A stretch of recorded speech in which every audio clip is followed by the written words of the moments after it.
All right, we have another special guest speaker today. I'd like to introduce you to Michael Allers.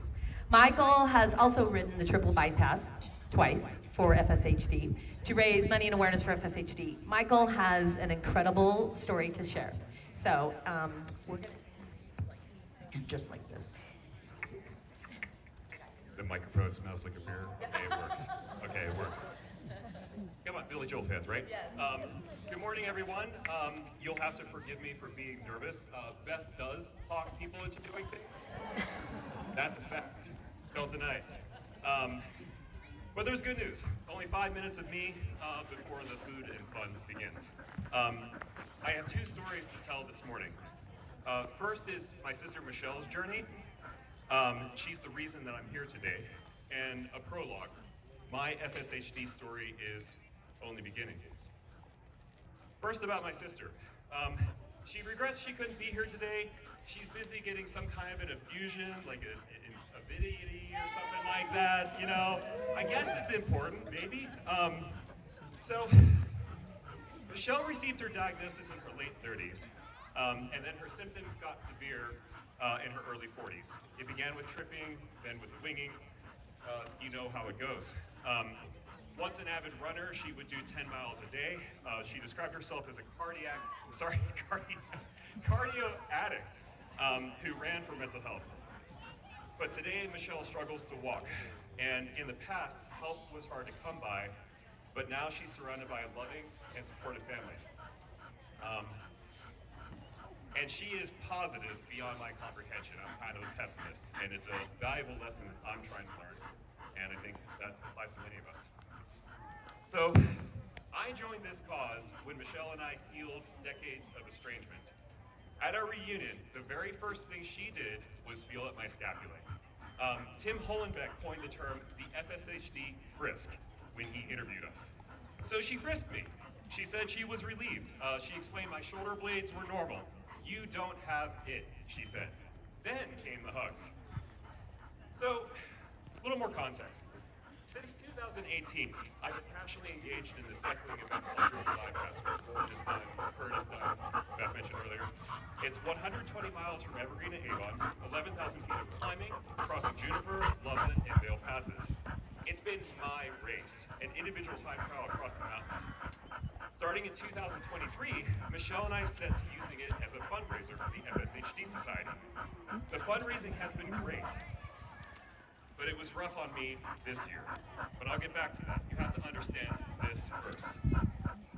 Cycling has been my obsession and identity for over 20 years. It shaped me, it taught me goals, it taught me focus. Always training to race, always trying to get stronger and faster, year over year, constantly refining training plans, equipment, diet, fixated on the science of sport, the performance optimization cycle, hard at work to eliminate every last shred of fun from the bike. And succeeded at that. Very good at that. So, starting around 2019, I get these episodes of severe weakness. Paired with strange tingling in my muscles, easy efforts on the bike make my legs convulse. When it happens, I struggle to unclip from the pedals. I assume it's overtraining and try the usual remedies. Take rest, get more protein, and keep trying. A few years ago, a new symptom develops. Severe bilateral pain in my upper back. You know, right about here. It's agonizing. Put into context, in 2010, I crashed in a bike race and broke a clavicle. No big deal, I refused pain medication on site. I couldn't believe it. But this back pain was worse. I'd rather break another bone. I start investigating, and long story short, I finally get the genetic test done. You can all guess the result. Dr. Dixon of UC Health confirmed my diagnosis this past February. So, back to this year's triple bypass. I went to my darkest place of this year's edition. My training was dialed, I felt fresh and ready the weeks before, and had been aiming to finish the event in less than 7 hours, and I was really confident that this year I would break that time. On the morning of, I knew it wasn't right. My muscles ached from the start line, struggled the whole day. around mile 80, with one more mountain pass and 40 miles to go, my legs start shaking and my muscles refuse to answer. I have to stop.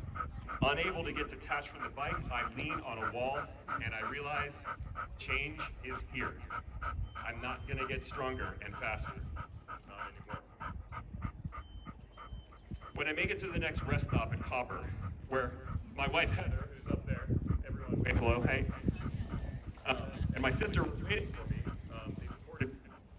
They supported me along the way. I get into the car and I start to sob. The ride broke me. In hindsight, I needed it to, but that's another story. Here I have two choices. Stay in that car, go home, or do the harder thing. Get to Avon, finish the race. I could have been forgiven for choosing the former. Anyone who knows me knows how hard I worked and what the triple bypass means to me. I chose the latter. I gave it everything I had, pain and pain and pain, and I chose to finish. I expect many of you here share similar experiences. I've since decided that ride was my swan song to my favorite event, but it was only a small part of a much bigger picture. Michelle and I worked together. We used the triple bypass as a fundraising platform and created the Ride for Muscular Dystrophy hosted by Boulder Sports Physiotherapy. Between our 3 campaigns, we raised over $20,000. Not too bad for amateurs, right? We have no idea what we're doing. For that, we owe enormous gratitude to so many people. Beth, Kim Shanley, so many other people who I don't have time to name, and I know that we all want to get going. In closing, that chapter doesn't mean that I won't open a new one. There will be new goals, new challenges. What can we do? We adapt and keep trying. After all, doing is thriving. Whatever it may be for each one of us, keep moving. Thank you all.